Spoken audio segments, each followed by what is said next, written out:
पिछली कक्षा में चर्चा की थी कि हम ये जो गीता के श्लोक हैं, इनका अर्थ भी देखेंगे। तो आज वो समय आ गया है जब हम गीता के श्लोकों का अर्थ भी समझेंगे। 6 श्लोक हमने पूरे कर लिए थे, शायद 6 हो गए, नहीं 7 हो गए थे।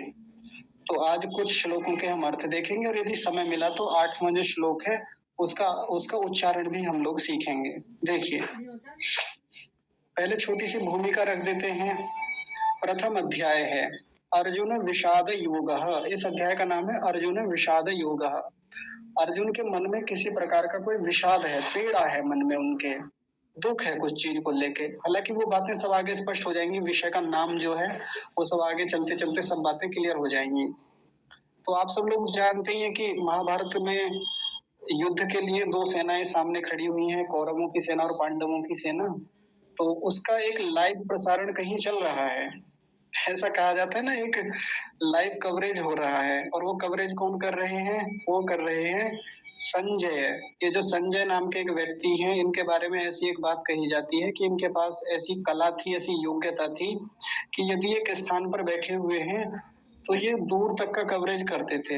हो सकता है कुछ तकनीकी हो, जैसे आज की तकनीकियां हैं, हम लोग यहाँ से सैटेलाइट के माध्यम से या बाकी माध्यमों से लाइव देखते हैं, यूट्यूब पर या टीवी पर लाइव देखते हैं, वहां कैमरे लगे हुए हैं, शायद ऐसा कुछ रहा हो। अब संजय ही क्यों इस काम के लिए प्रयुक्त हैं? क्योंकि संजय जो है वो धृतराष्ट्र जी के सहायक हैं। अब मुझे नहीं पता इनका आपसी संबंध क्या था, जो भी रहा हो। धृतराष्ट्र जी के बारे में ये कहा जाता है कि ये अंधे व्यक्ति थे, इनकी दोनों आंखें नहीं थी, तो देख नहीं पाते थे, सुन लेते थे, समझते थे चीजों को। तो अब उनको सारी बातें बताने के लिए संजय नाम के एक सहायक इन्होंने रखे हुए हैं, जो इनको उस युद्ध क्षेत्र में होने वाली सभी घटनाओं को बता रहे हैं, वहां क्या चल रहा है, क्या चीजें हो रही हैं। तो बस ये एक छोटी सी भूमिका है। अब इसके माध्यम से हम इन सब श्लोकों के अर्थ समझने का प्रयास करेंगे। बहुत आसान है, कोई ज्यादा कठिन नहीं है। पहला जो पहला जो शब्द, क्षमा कीजिए तनिक।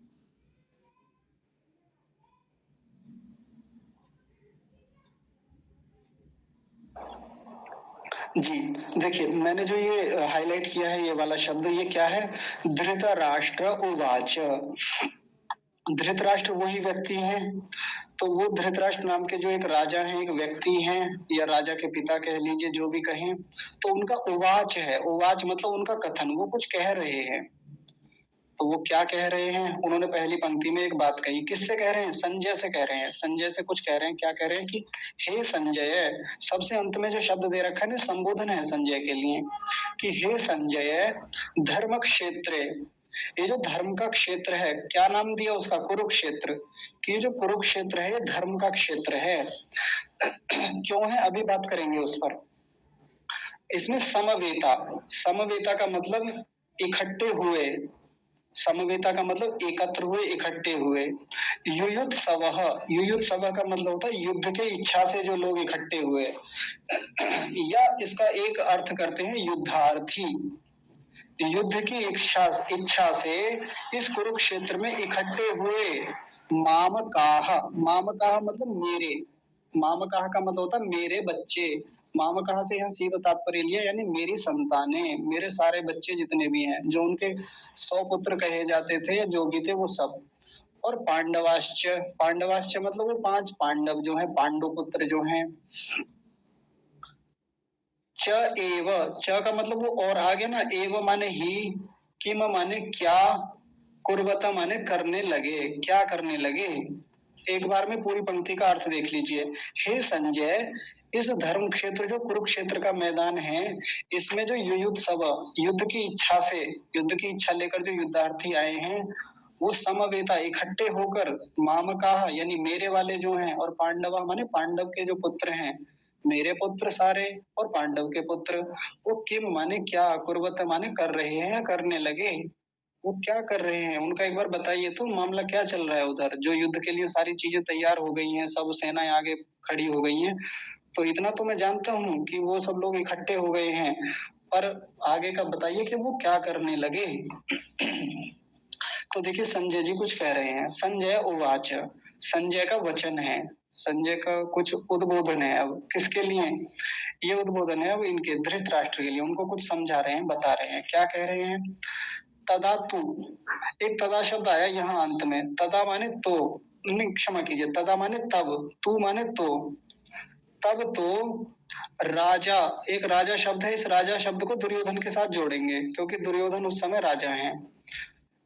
तो ये जो राजा दुर्योधन है, पांडवानीकम, पांडवों, ये पांडवानीकम शब्द, पांडवानीकम मतलब पांडवों की सेना को, व्यूढ़म माने व्यूहबद्ध, व्यूढ़म का मतलब होता है व्यूहबद्ध।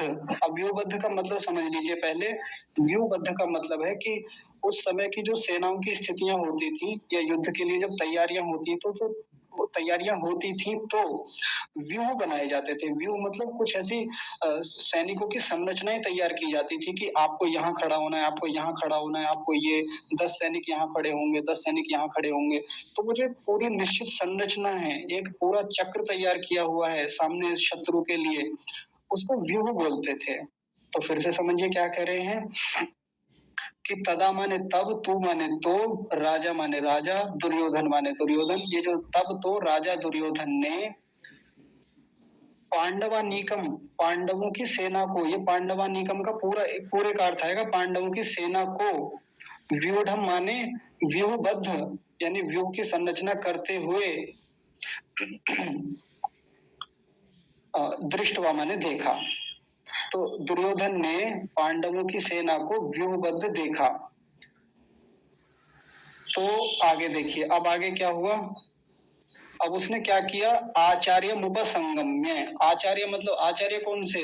जो उस समय उनके मुख्य आचार्य थे, यानी द्रोणाचार्य। आचार्य मुपसंगम्य, मुपसंगम्य, उपसंगम्य का मतलब आचार्यम, और उपसंगम्य, उपसंगम्य का मतलब पास जाकर, पास पहुंचकर, वचनम माने कुछ बातें, ब्रवीत माने बोला।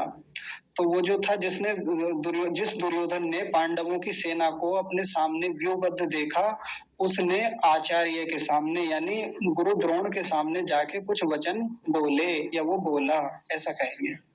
फिर से समझिए, जब दोनों सेनाएं आमने सामने खड़ी हुई हैं, तदा माने तब, तू माने तो, राजा दुर्योधन, राजा दुर्योधन, राजा दुर्योधन ने पांडवानीकम, पांडवों की जो सेना है उसको, व्यूढ़ माने व्यूहबद्ध, दृष्टवा माने देखा, तो आचार्यम उपसंगम्य, आचार्य के पास जाकर, कौन से आचार्य? द्रोणाचार्य के पास जाकर, वचनम, वचन, ब्रवीत माने बोला। मतलब जब उसने देखा सामने पांडवों की सेना खड़ी हुई है और व्यूहबद्ध है, पूरी उन्होंने ताकत के साथ बड़ी अच्छी अच्छी संरचनाएं बना रखी हैं और बहुत उत्तम उनके महारथी हैं वहां भी, तो वो अब कुछ बातें किससे कह रहा है? वो बातें अब द्रोणाचार्य से कह रहा है। और इन्हीं बातों को संजय किससे कह रहे हैं? वो धृतराष्ट्र से कह रहे हैं। जिन बातों को यहाँ अब कुछ वचन आगे ये दुर्योधन आचार्य द्रोणाचार्य से कह रहा है, इन्हीं सब बातों को संजय किससे कह रहे हैं? धृतराष्ट्र से कह रहे हैं। तो देखिए क्या बातें कह रहा है। अगला श्लोक है, पश्यताम पांडुपुत्राणाम आचार्य महतीम चमोम व्यूढ़ाम द्रुपद पुत्रेण तव शिष्येण धीमता। हे आचार्य, आचार्य शब्द आया इसमें, ये आचार्य तो संबोधन है इनके लिए कि हे आचार्य, हे द्रोणाचार्य, अपने आचार्य को संबोधित कर रहा है ये। तव धीमता, तव धीमता, तव माने आपके, धीमता माने बुद्धिमान, तब माने आपके यानी तेरे, तब का मतलब तेरे भी होता है पर तेरे शब्द कहना खराब लगता है तो यहाँ कहेंगे आपके। हे आचार्य, तब माने आपके, धीमता माने बुद्धिमान, शिष्येण माने शिष्य, आपके जो बुद्धिमान शिष्य हैं, कौन? द्रुपद पुत्रेण, द्रुपद के पुत्र, आपके जो बुद्धिमान शिष्य हैं द्रुपद के पुत्र। और द्रुपद के पुत्र कौन हैं? तो द्रुपद के पुत्र थे धृष्टद्युम्न। मैं नाम लिखता हूँ, देखिए नाम बड़ा अटपटा और कठिन सा है, धृष्टद्युम्न। और महाभारत में एक व्यक्ति का नाम है प्रद्युम्न, प्रद्युम्न, ये श्री कृष्ण जी के पुत्र का नाम था, ये नीचे वाला जो है। और ऊपर वाला नाम जो है ये किसका है? द्रुपद एक व्यक्ति थे, उनके पुत्र का नाम है। कुछ लोग इनका प्रोनाउंसिएशन गलत करते हैं, मतलब इनका उच्चारण इस नाम का, नीचे वाले का क्या बोलते हैं? प्रधुम्न, प्रधुम्न, धुम्न नहीं द्युम्न, ये जो अक्षर बना रहा हूँ इसको दिया बोलते हैं। दिया कैसे बनता है? द हलंत और यकार, दिया। प्रद्युम्न, प्रद्युम्न, म आधा है, प्रद्युम्न। ऐसे ही ये वाला शब्द बड़े ध्यान से समझेंगे। इसको कुछ लोग क्या बोलेंगे? धृष्ट, धृष्ट नहीं धृष्ट। धृष्ट तो तब बोलते जब ऐसे लिखा हुआ होता, ऐसे धृष्ट, र ऐसे होता। लेकिन ये धृष्ट नहीं है, धृष्ट, और ट भी पूरा धृष्ट। और द्युम्न, द्युम्न, धृष्ट द्युम्न। कहने को मैं सीधा नाम बता के निकल जाता, लेकिन हमारी कक्षा का मुख्य प्रयोजन तो यही है कि हम उच्चारण शुद्ध सीखें नामों के भी। धृतराष्ट्र, वो धृतराष्ट्र ना कि धृतराष्ट्र। तो ऐसे ही ये इनके जो जहाँ ये बात चल रही है, जिनके बारे में हम बात कर रहे हैं, द्रुपद के पुत्र का नाम क्या है? धृष्टद्युम्न। नाम नहीं आया उनका यहाँ पे, लेकिन जब उनको द्रुपद पुत्रेण कहा तो इस द्रुपद पुत्रेण कहने से किसका ग्रहण कर लेंगे? धृष्टद्युम्न नाम के व्यक्ति का। तो फिर से देखिए, आचार्य, हे आचार्य, हे द्रोणाचार्य, तब माने आपके, धीमता माने बुद्धिमान, जो बुद्धि से युक्त हैं। धी का मतलब बुद्धि भी तो होता है ना, तो उससे जो युक्त, अच्छी बुद्धि से युक्त जो आपके शिष्य हैं। कौन शिष्य? द्रुपद पुत्रेण, यानी द्रुपद का जो पुत्र है धृष्टद्युम्न, है ना, उसके द्वारा। पुत्रेण यहाँ पर द्रुपद, द्रुपद पुत्रेण में द्रुपद पुत्र के द्वारा, यानी धृष्टद्युम्न के द्वारा। आगे देखिए, व्यूढ़ाम, व्यूढ़ाम माने फिर से वही शब्द आ गया। व्यूढ़ाम का मतलब व्यूह से युक्त, व्यूहबद्ध, यानी उसके द्वारा सजाई हुई। पश्येताम, पश्येताम माने, पश्येताम में से एक शब्द निकालेंगे, एताम। देखिए मैं दो शब्द अलग अलग करता हूँ, पश्य अलग कर दिया और एताम अलग कर दिया। एताम, एताम माने इस। तो पांडव के वो सॉरी द्रुपद के पुत्र धृष्टद्युम्न द्वारा जो सजाई हुई व्यूहबद्ध, जो एताम माने इस, पांडु पुत्राणाम माने पांडु पुत्रों की, जो पांडु पुत्र हैं सारे पांडव हैं उनकी,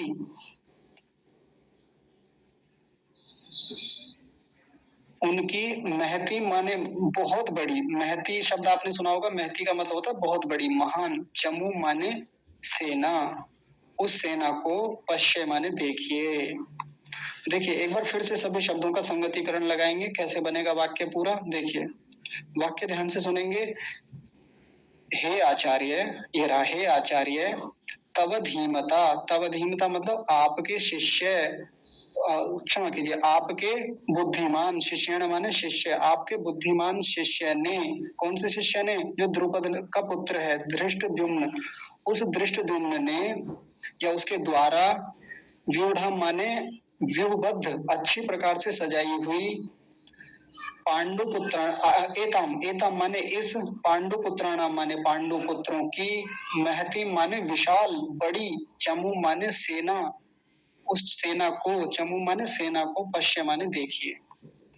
अब उसी बात को कौन कह रहा था? ये इसी बात को दुर्योधन कह रहा था। किससे कह रहा है? द्रोणाचार्य से कह रहा है कि हे द्रोणाचार्य, ये जो धृष्टद्युम्न ने पांडवों के लिए जो एक बड़ी सेना सजाई हुई है, इसको व्यूहबद्ध किया हुआ है, आप एक बार इसको देखिए तो सही, कैसी इतनी इनकी सेना है, कितनी बड़ी है और व्यूहबद्ध है। व्यूढ़ माने व्यूहबद्ध है। अब देखिए वो आगे उस सेना के बारे में और कुछ बातें कह रहा है। ये सब दुर्योधन कह रहा है, किससे? द्रोणाचार्य से। चौथे श्लोक में वो कुछ योद्धाओं के नाम गिना रहा है कि इनकी सेना में, पांडवों की सेना में कौन कौन महारथी हैं। तो देखिए क्या कह रहा है।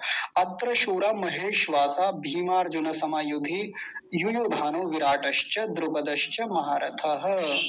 कुछ लोगों के नाम गिना रहा है। देखिए क्या, अत्र युधि, अत्र शब्द दिख रहा है आपको, और एक शब्द है युधि। अत्र माने यहाँ या इस, युधि माने युद्ध में, युद्ध व्यूह में, अत्र माने यहाँ, युधि माने युद्ध में।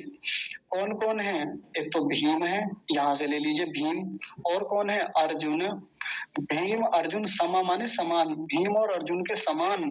क्या है? शूर, शूरवीर।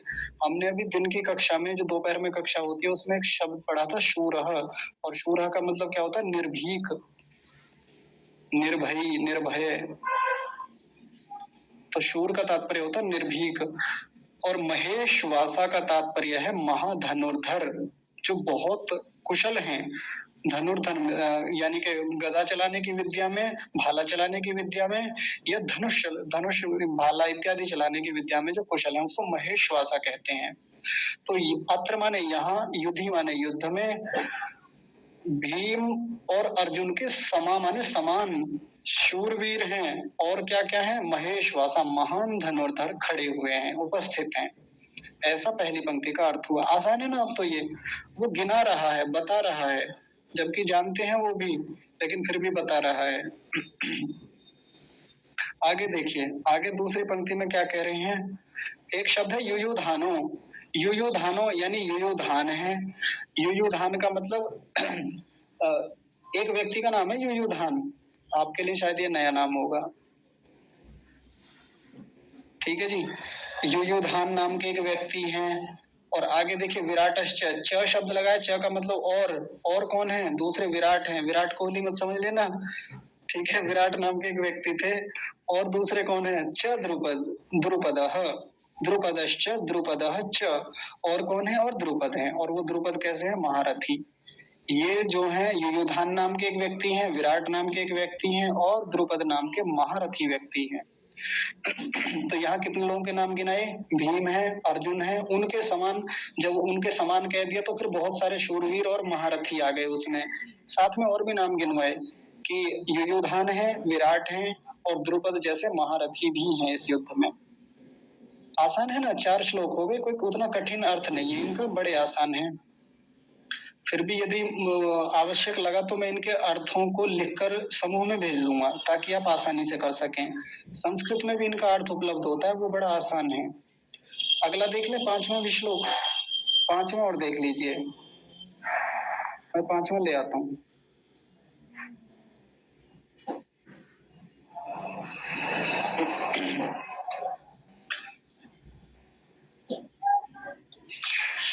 अभी तो आपको ऐसा लग रहा होगा कि ये क्या ही चल रहा है इसमें अर्थों में, लेकिन आगे जाके गीता में जब श्री कृष्ण जी महाराज के उपदेश शुरू होंगे ना, तब आपको विश्वास नहीं होगा कि श्री कृष्ण जी महाराज कितने योग्य व्यक्ति थे, कितने ज्ञानवान, कितनी उत्तम विद्या से युक्त थे, और कैसी कैसी वो योग की बातें बताते हैं, मन संबंधी बातें बताते हैं, शास्त्रों संबंधी, विद्या संबंधी बातें बताते हैं, ईश्वर संबंधी बातें बताते हैं। वो हम आगे के श्लोकों में हम धीरे धीरे सीखेंगे। ये बड़ा टाइम ले रहा है खुलने में।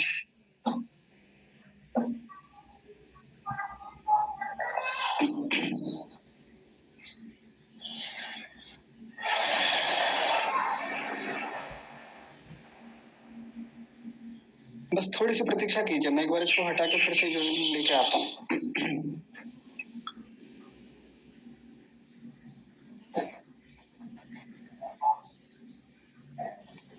5वां श्लोक भी हो जाएगा ना, फिर आसानी से हम एक एक 2 श्लोकों का प्रतिदिन देखते रहेंगे।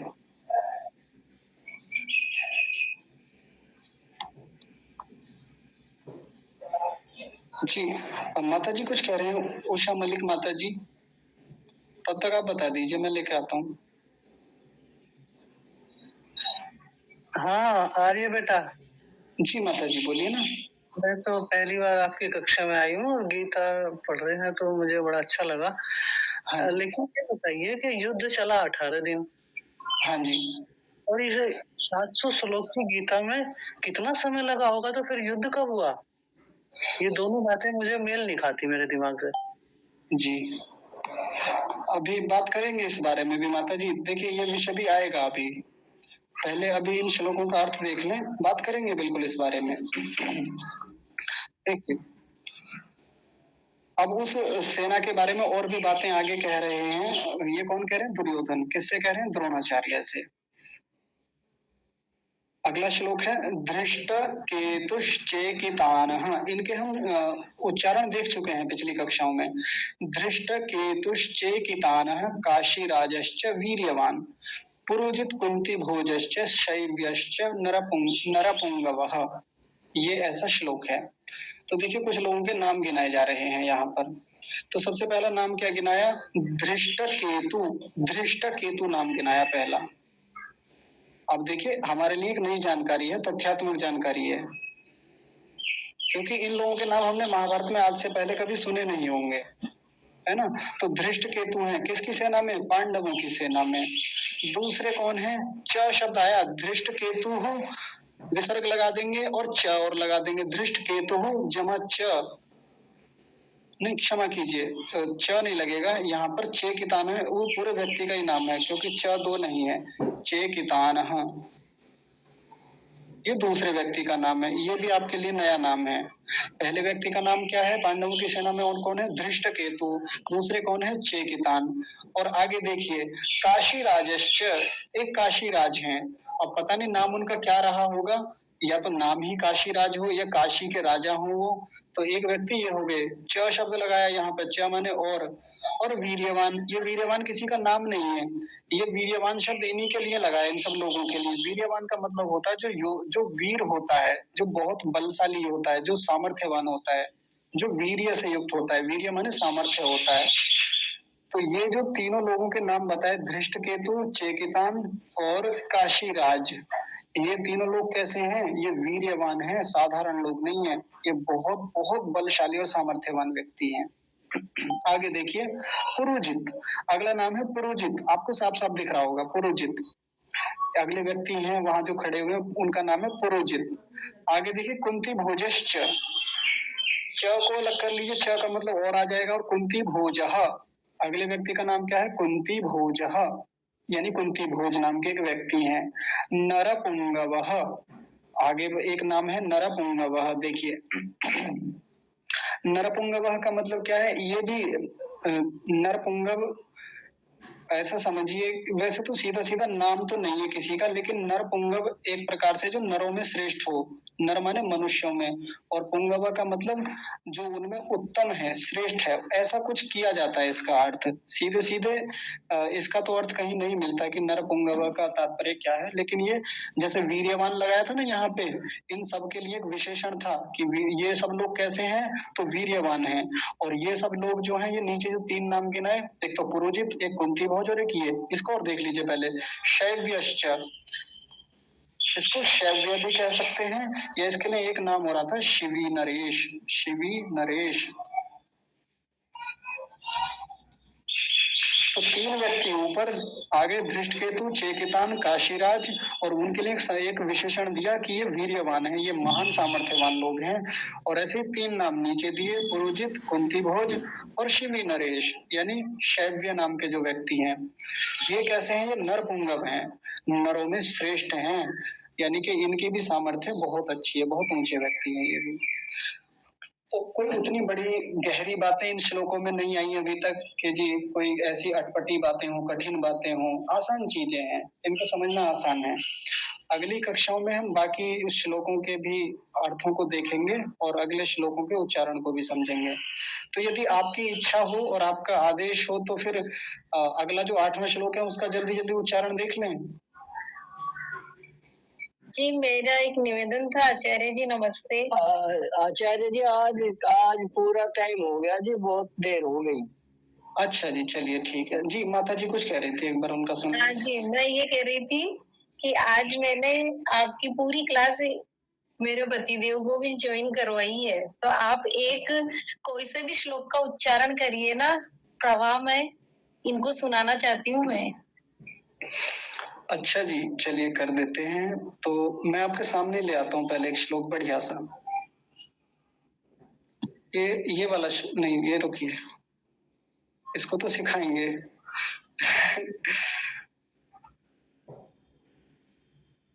ये देखिए, चलिए छठा ले लेते हैं ना, ये छठा हो गया।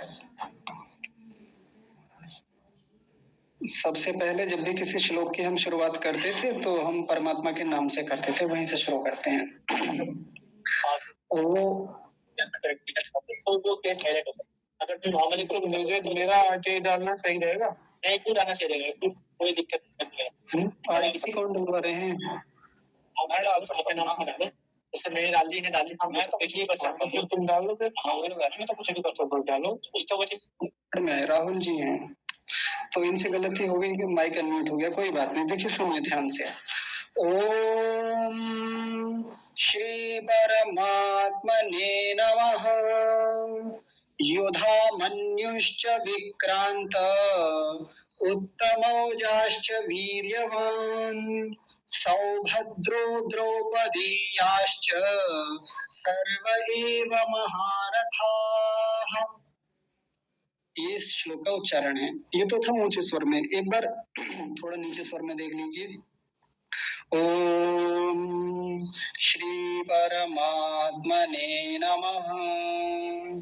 युधामन्युश्च विक्रांत उत्तमौजाश्च वीर्यवान् सौभद्रो द्रौपदीयाश्च सर्व एव महारथाः।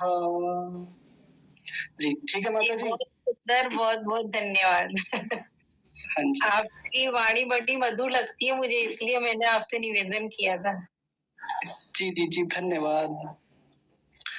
तो यदि हाँ, शोभा माता जी ने हाथ खड़ा किया हुआ है, आप कुछ कह रहे हैं?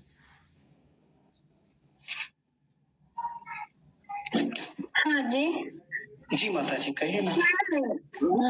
जो 18 अध्याय है जी उसमें हर अध्याय में जैसे विषाद योग, फिर कर्म योग, धर्म भक्ति योग, इस तरह से 18 योग हैं।